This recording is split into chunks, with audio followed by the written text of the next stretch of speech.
آپ کا جو بھی مسئلہ ہو، جو پریشانی ہو، جو تکلیف مصیبت ہو، جو آزمائش ہو، کمنٹ میں لکھیے۔ ختم کے موقع پر ہم آپ کا نام لے کر آپ کے لیے دعا کریں گے، اور ہماری دعا پر آمین لکھ کر کمنٹ میں اس کا جواب دیجیے۔ السلام علیکم ورحمۃ اللہ وبرکاتہ۔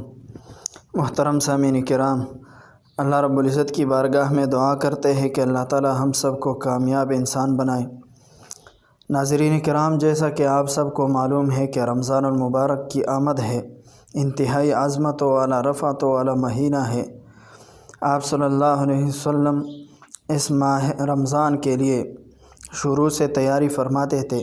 صحابہ کرام رضوان اللہ تعالی علیہم اجمعین کو عبادت کی ترغیب اور تشویق کے لیے شروع سے ہدایت فرماتے تھے۔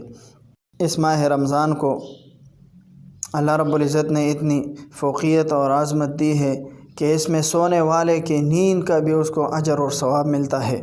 جو کھانا وہ تناول فرماتا ہے وہ بھی رحمت اور برکت والا ہے۔ آپ صلی اللہ علیہ وسلم کا فرمان ہے، مفہوم اس کا یہ ہے کہ سحری کا کھانا یہ رحمت والا کھانا ہے۔ تو محترم سامعین کرام، مسجد قاسم علی خان والوں نے بھی ہدایت دی ہے کہ اپنے ائمہ مساجد سے رجوع کرے، اور خطباء علماء حضرات کو ہدایت دی ہے کہ وہ لوگوں کو چاند دیکھنے کے بارے میں ترغیب دے، کیونکہ رمضان المبارک کے لیے چھتوں پر چڑھنا یا کھلی جگہ میں جانا اور چاند دیکھنا یہ بھی ایک سنت ہے، اور اس سے بھی تیاری کی ایک جھلک نظر آتی ہے کہ ہم کس طرح کتنے بے صبر ہو رہے ہیں اور کس طرح انتظار کر رہے ہیں کہ کب رمضان المبارک کی چاند طلوع ہوگی۔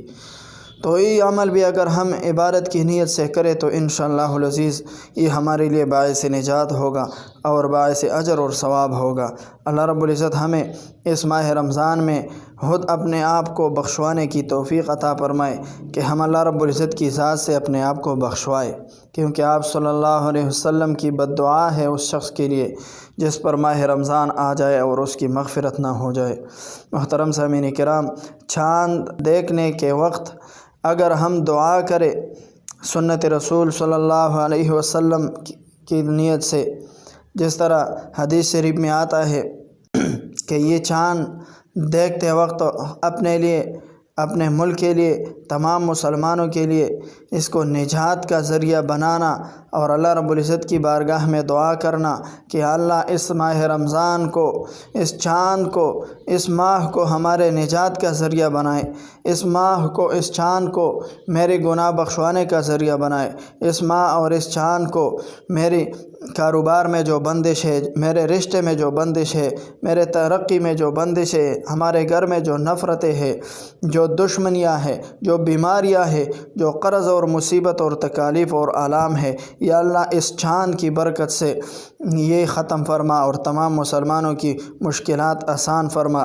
اس طرح دعا کرنا چاہیے۔ اس کے ساتھ ساتھ میں آپ کو اسم اعظم کا ایک وظیفہ بھی دے دیتا ہوں۔ اسم اعظم کے بارے میں علماء کرام نے لکھا ہے کہ الف لام میم اللہ لا الہ الا هو الحی القیوم، یہ آیت اسم اعظم میں شمار ہوتی ہے۔ مختلف روایات آتی ہے، سورہ فاتحہ کا بھی ذکر ملتا ہے، آیت الکرسی کا بھی ذکر ملتا ہے، لیکن یہ مختصر آیت اور اس کے ساتھ دوسرا وظیفہ میں دیتا ہوں۔ آیت شریف یہ ہے الف لام میم اللہ لا الہ الا هو الحی القیوم، اس کو کثرت کے ساتھ پڑھنا چاہیے رمضان چاند دیکھتے وقت، اور اس کے ساتھ یا اللہ یا رحمان یا رحیم یا حی یا قیوم، یا اللہ یا رحمان یا رحیم یا حی یا قیوم، اس کا ورد بھی کرنا چاہیے۔ اس کے بہت سارے فضائل اور برکات ہے، اسی کے ذریعے سے ہماری مشکلات حل ہو جاتی ہے، اسی کے ذریعے سے ہماری ترقی میں جو رکاوٹ ہے وہ دور ہو جاتی ہے، اور اس کے ذریعے سے جو ہمارے دلوں میں جو گناہ اور جو بے دینی بری ہوئی ہے اللہ تعالیٰ اس کو صاف اور دور فرما لیتا ہے۔ اللہ رب العزت کی بارگاہ میں دعا ہے کہ اللہ تعالیٰ ہم سب کو کامیاب انسان بنائے۔ محترم سامعین کرام، دعا کے لیے اور اپنے مسائل اور مشکلات کے حل کے لیے، استخارے کے لیے نیچے کمنٹ میں اپنا نام اور مسئلہ لکھیے۔ انشاءاللہ العزیز رمضان المبارک کے بابرکت گھڑیوں میں اجتماعی طور پر ہم ختم کریں گے اور دعا کریں گے، اس میں آپ کے لیے بھی دعا کریں گے۔ السلام علیکم ورحمۃ اللہ وبرکاتہ۔